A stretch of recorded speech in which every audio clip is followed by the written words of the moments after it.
ઓમ નમો નારાયણ. હું અરુણાબેન પી ગોસ્વામી સુરતથી તમારું સ્વાગત કરું છું અરુસ કિચનમાં.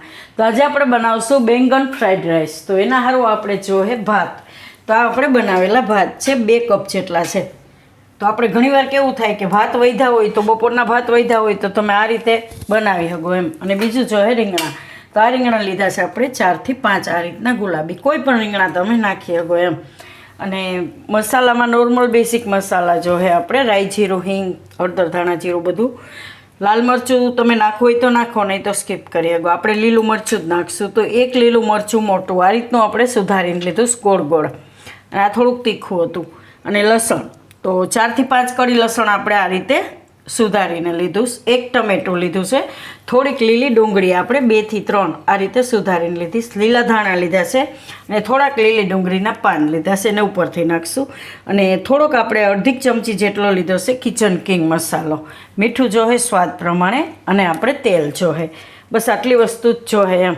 તો પહેલાં આપણે આ રીંગણા છે એને સુધારી લેવું, કેમ કે આને તમે અગાઉ સુધારી ન રાખી શકો, કાળા પડી જાય. તો આને આપણે પાણીમાં સુધારી લેવું એટલે કાળા ન પડે. તો આ રીતે આપણે એને ડીટીએ કાઢી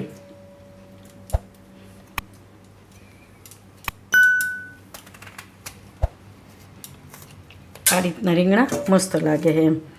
તો આને આપણે આ રીતે સુધારશું. તો પાતળા એમ, મોટા હિસ્સે તો હાલશે પણ થોડાક પાતળા તો ફટાફટ ચડી જાય એમ તેલમાં આપણે. તો આ રીતના આપણે એને સુધારી લેવું બધાય રીંગણાને.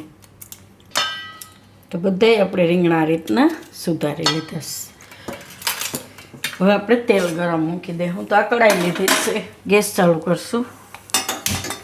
આમાં નાખશું આપણે વઘાર માટે તેલ. તો 1 મોટા ચમચા જેટલું આપણે તેલ નાખવાનું. તો તેલને ગરમ થવા દેવું. તો તેલ આપણું ગરમ થઈ ગયું છે આ રીતનું. તો એમાં આપણે નાખશું થોડીક રાઈ અને જીરું. ગેસ ધીમો કરી દેવું. લસણ નાખી દેવું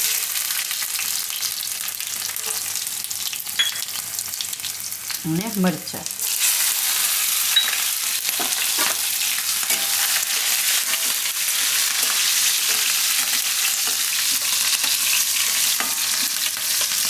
થોડી હિંગ નાખીશું.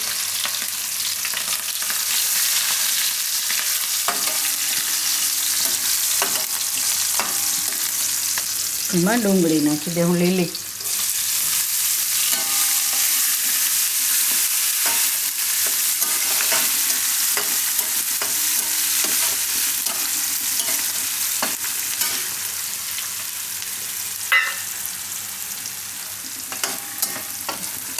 હવે ગેસ વધારી દેવાનો. હવે એમાં આપણે નાખી દઈશું આ રીંગણા.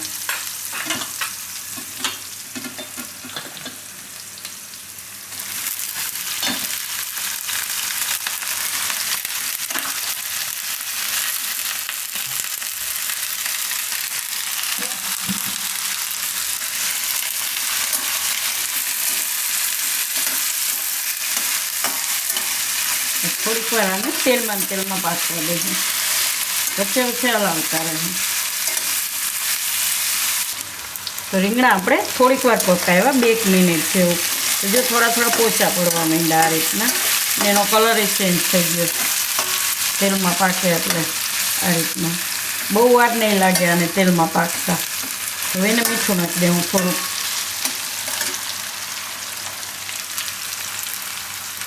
સ્વાદ પ્રમાણે.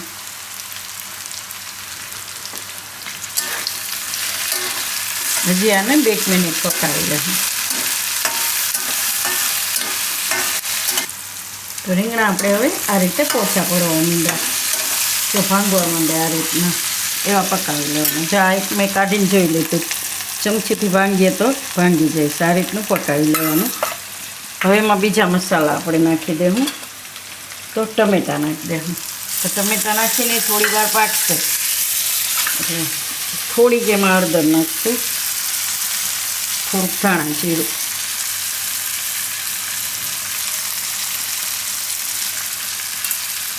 થોડાક લીલા ધાણા, થોડાક ઉપરથી નાખશું.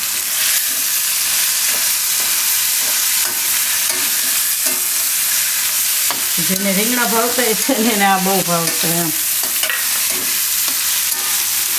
થોડીક વાર પકાવી લે હું ટમેટાં નાખીને 1 થી 2 મિનિટ જેવું.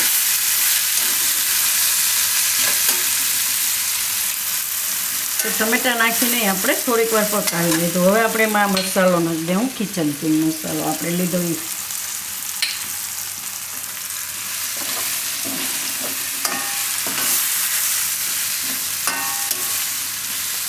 ગેસ ધીમો કરી દઉં. હવે આમાં આપણે નાખી દઉં ભાત.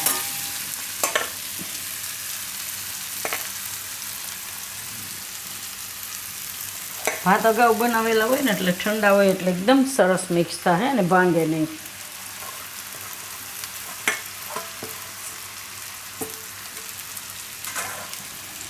હવે મિક્સ કરી લે હું એકદમ આરામથી આ રીતે.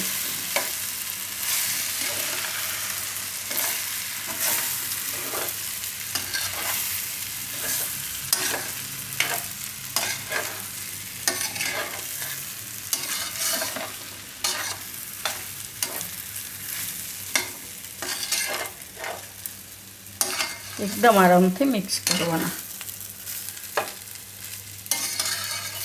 કોઈ પણ ચોખા તમે ઘરમાં ખાતા હોય બનાવી શકો એમ.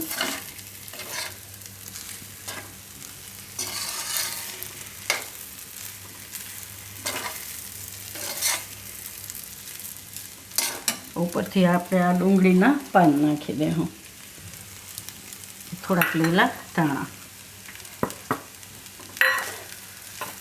ગેસ બંધ કરી દઉં. તો આને નીચે ઉતારી લેવું આપણે અને પ્લેટમાં સર્વ કરી લેવું.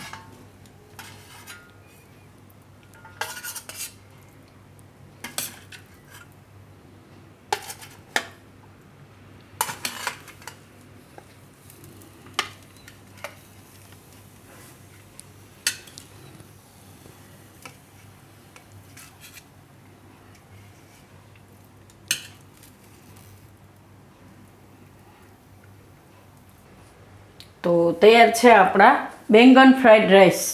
તો જો તમને મારી આ રેસીપી પસંદ આવી હોય તેને લાઇક કરજો, શેર કરજો અને મારી ચેનલને સબસ્ક્રાઈબ કરજો અને બેલ આઇકન દબાવવાનું ના ભૂલતા. કમેન્ટ કરીને કહેજો કે તમને કેવા લાગ્યા બેંગન ફ્રાઈડ રાઈસ.